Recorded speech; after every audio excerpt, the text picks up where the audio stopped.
At noon, we got number 13, SMU, who's 9-1, showing to Virginia, who's 5-5. SMU favored by 10 points on ESPN2. Kevin Jennings got 151 to 231, thrown for 2,198 yards, 15 touchdowns, 6 interceptions. Brashard Smith had 158 carries for 1,226 yards and 12 touchdowns, and Keyshawn Smith has had 25 catches for 415 yards and 4 touchdowns. Anthony Calandria has gone 180 of 293, thrown for 2,017 yards, 12 touchdowns, 11 interceptions. Xavier Brown has had 79 carries for 488 yards and a touchdown, and Malachi Fields had 49 catches for 746 yards and 4 touchdowns. So these two teams have never played each other. It's a really interesting football game, right? Because Virginia isn't awful. Like, it's a fine, mediocre football team.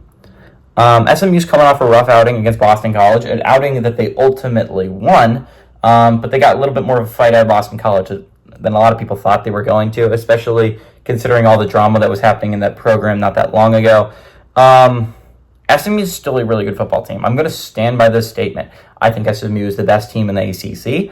I picked them as a dark horse to win it at the beginning of the year. I had my doubts early on when they lost to BYU, but it turns out that loss was actually kind of needed because you needed to put in Kevin Jennings instead of Preston Stone, as much as it hurt, and as much as it seemed like the wrong move at the time to like actually legitimately vie for anything this year. Kevin Jennings has really stepped up the explosiveness of this offense.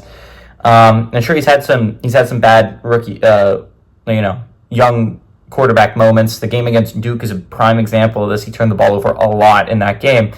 And if Duke had a special teams, they win that game, and you're no longer in playoff contention. But luckily, you're able to survive the Duke game, and you're right there. You're right there. You're 2 wins away, and from my opinion, cementing a spot in the playoffs. You need to win 2 more games, and you're in. There are 2 teams that are interesting, right? I said this about when I was talking about SMU's path a little bit earlier. It's an interesting path because you wouldn't say these are 3 elite football programs. You wouldn't look at any of them and say, wow, that's a scary team to have to play. But like all of them are a little bit scary, right? The records are not indicative. I think Virginia is by far the easiest one, and I think if I had to pick a team of the 3 to play on the road, it was Virginia.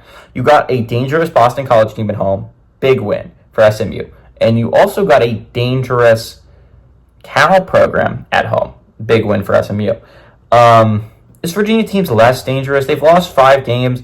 Only one of them was like, could have gone either way. That was the Louisville one really earlier on in the year. I guess you could also make the argument. No, it was really the Louisville one. The Louisville one's really the only one where it's like, that game could have gone either way.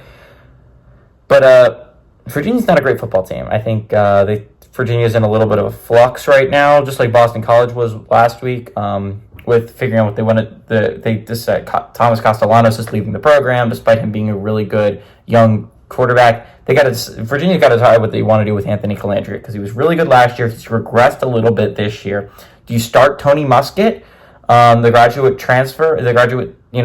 player? He's been in the program for a long time. Do you start him over Calandria? Calandria offers more upside, but also he's turned the ball over a decent amount, something you can't afford to do if you want to pull off the upset against SMU. In my opinion, you need the upside to pull off the upset against SMU. You can't just rely on like dink and dunks and hope to beat a program like SMU. You've got to pull off the upset. You got to be a really good football team.